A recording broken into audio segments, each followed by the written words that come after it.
সুপ্রিয় দর্শক আসসালামু আলাইকুম, কেমন আছেন আপনারা? নিশ্চয়ই ভালো আছেন। আজকের ভিডিওতে আপনাদের সবাইকে স্বাগত জানাচ্ছি। আজকে আমি আপনাদের সাথে একটা ইম্পর্ট্যান্ট টপিক নিয়ে আলোচনা করব।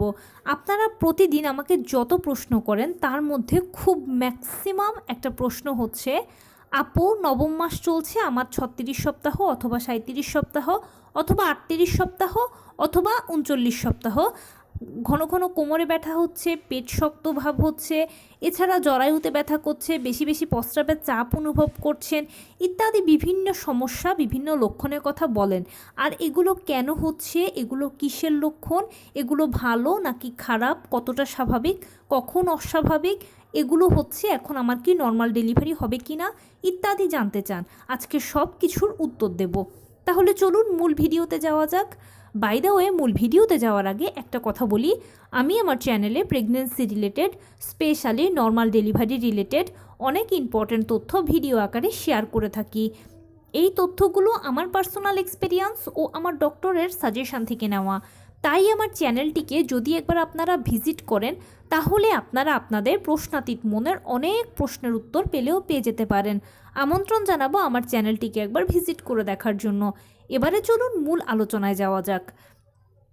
আমি শুরুতে বলেছি আজকে আলোচনা করব আপনাদের থেকে প্রতিদিন পাওয়া প্রশ্নের মধ্যে খুব ম্যাক্সিমাম একটা প্রশ্ন হচ্ছে, আপু আমার নবম মাস বা একদম গর্ভাবস্থার শেষ মাস, কারো 36, কারো 37, কারো 39, কারো 38 সপ্তাহ, বিভিন্ন ধরনের সমস্যা হচ্ছে, যেমন কোমরে তলপেটে ব্যথা, জরায়ুতে ব্যথা, প্রস্রাবের চাপ অনুভব করা ইত্যাদি অনেক কিছু।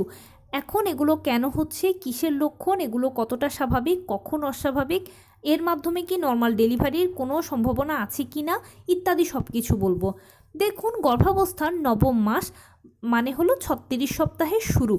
এরপর থেকে আপনি যত সামনের দিকে আগাতে থাকবেন ততই কিন্তু বিভিন্ন ধরনের সমস্যা অ্যাড হতে থাকবে, শুধু সমস্যা কিন্তু কমবে না।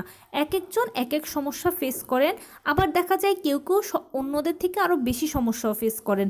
তার মধ্যে যত সমস্যা আছে এগুলোর মধ্যে অনেক কমন সমস্যা হচ্ছে কোমরে ব্যথা, তলপেটে ব্যথা, ঘন ঘন প্রস্রাবের চাপ অনুভব করা।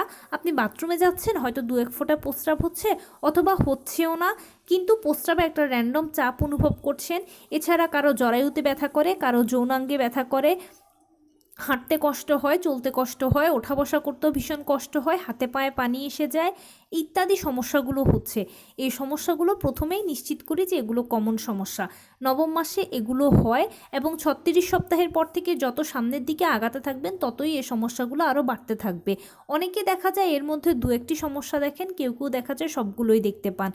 তবে আমি একটা কথা আবারও নিশ্চিত করছি যে এই সমস্যাগুলো হচ্ছে স্বাভাবিক সমস্যা, এগুলো নিয়ে ঘাবড়ানোর কোনো কারণ নেই। কিন্তু এগুলো তখন অস্বাভাবিক যখন এগুলো অতিমাত্রায় পৌঁছে যায়।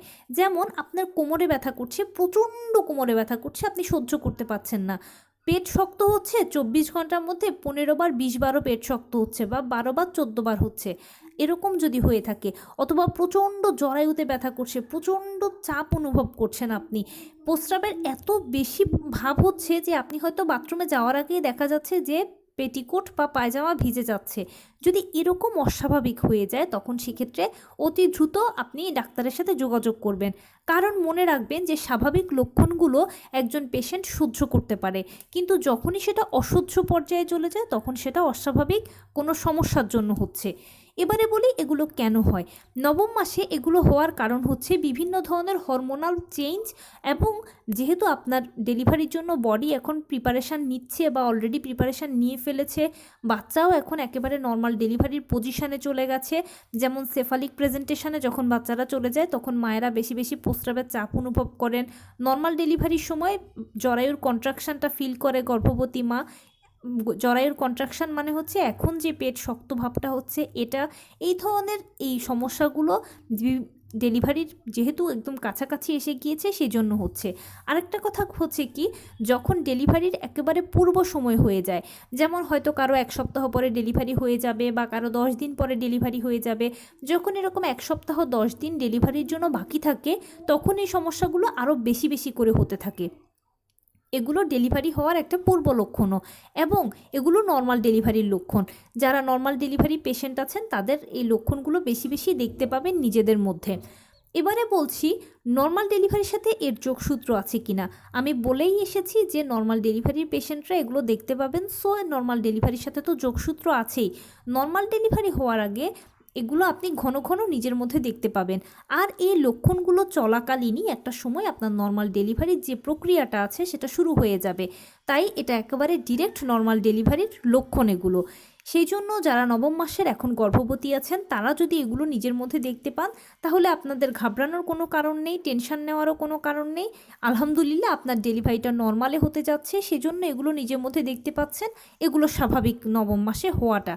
তবে যদি অতিরিক্ত পর্যায়ে চলে যায়, যদি সহ্য করতে না পারেন, তাহলে আর নর্মাল ডেলিভারির পজিশান বা স্বাভাবিক পজিশান কোনোটাতেই এগুলো নেই।